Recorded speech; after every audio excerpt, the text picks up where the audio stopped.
So welcome back to my channel. তো আজকের এই ভিডিওর মাধ্যমে আমরা ইন্ডিয়ান কনস্টিটিউশন রিলেটেড কিছু এমসিকিউ ডিসকাস করব। তো চলুন শুরু করা যাক। প্রথম প্রশ্ন,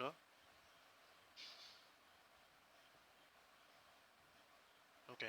সো প্রথম প্রশ্ন সেটা বলছে which of the following word have not been written in preamble of the Indian constitution? Sovereign লেখা আছে, সোশ্যালিস্ট লেখা আছে, ডেমোক্রেটিক, ইন্ডিয়ান এই টার্মটা লেখা নেই। অপশন ডি হবে এর সঠিক উত্তর। সো পরবর্তী প্রশ্ন বলছে which of the following statement is not true. Not true বলেছে। বলছে the date of implementation of the Indian constitution is November 26, 1949। Implementation বলেছে, তো তাহলে এটা রং। আচ্ছা, আর কি বলেছে? The secular word was added on 42nd। True. The 42nd constitutional amendment was done in 1976। True. The social, economic and political justice has been taken from the social, economic and political justice has been taken from the Russian revolutionary in the Indian constitution। এটাও সঠিক। So option A এখানে হবে উত্তর, কারণ option এটাই একমাত্র ভুল, বাকি সবগুলো সঠিক। সো নেক্সট কোশ্চেন বলছে which statement is not correct in the case of sovereign India. Sovereign ইন্ডিয়ার রেসপেক্টে কোন স্টেটমেন্টটা কারেক্ট নয়? আচ্ছা, India is not depend on any other country, এটা তো ঠিক আছে। India is not a colony of any other country, এটাও ঠিক।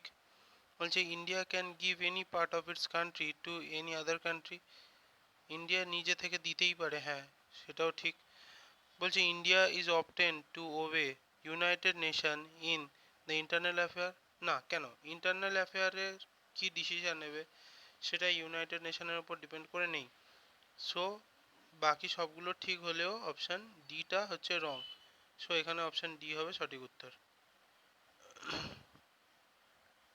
নেক্সট বলছে K M Munshi was related to constitution draft committee, এটাই সঠিক, constitution draft committee. Next, which year is related to Berubari case. Berubari case এটা হবে 1960। Berubari case 1960। Okay. Next, which of the what is the true meaning of secular? secular এই কথাটার প্রকৃত মানে কি? all religious are equal in the eye of the government, এটাই সঠিক। so option a is the right answer। পরবর্তী প্রশ্ন সাতের দাগের প্রশ্ন বলছে what is the meaning of social equality in Indian constitution? Indian কনস্টিটিউশনে সোশ্যাল ইকুয়ালিটি এটার মানে কি? সো দেখা যাক। বলছে ল্যাক অফ অপরচুনিটি, না সোশ্যাল ইকুয়ালিটি মানে অপরচুনিটি তো দিতে হবে, তাহলে এটা সঠিক নয়। ল্যাক অফ ইকুয়ালিটি, না এটাও হচ্ছে না। Equal opportunity to all section of the society, এটা সঠিক। বলছে নান অফ দ্য, তাহলে অপশন সি হবে এখানে সঠিক উত্তর। পরবর্তী প্রশ্ন বলছে হু among the following said that preamble of the Indian constitution is the keynote of the constitution. Preamble is the keynote of the constitution, এটা কে বলেছিল? এটা বলেছিল Ernest Barker. Okay. Next, which of the following statement is true? which of the following statement is true? বলছে in the Berubari case of Supreme Court had said the preamble of the constitution is not a part of the এটা is not a part, Berubari case, আচ্ছা এটা বলেনি। Next,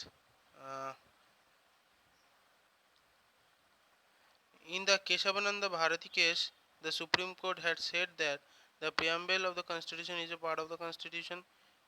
এটাও ঠিক। The preamble of the Indian Constitution has been taken from the Constitution of Canada, এটা ভুল। আচ্ছা দাঁড়া, এই যে এটা বলেছে তাই Kesavananda Bharati case supreme court, এটা ভুল। এটাও ভুল হলো, এটাও ভুল হলো, তিনেরটাও ভুল হলো। অপশন ডি বলেছে নান অফ দিস, তাহলে এখানে নান অফ দিস হবে সঠিক উত্তর। নেক্সট 10-এর দাগেরটা বলছে the language of preamble of the Indian constitution is taken from which constitution? কোন কনস্টিটিউশন থেকে ইন্ডিয়ান কনস্টিটিউশনের ল্যাঙ্গুয়েজটাকে বড় করা হয়েছে? এটা হবে অস্ট্রেলিয়ান কনস্টিটিউশন থেকে বড় করা হয়েছে।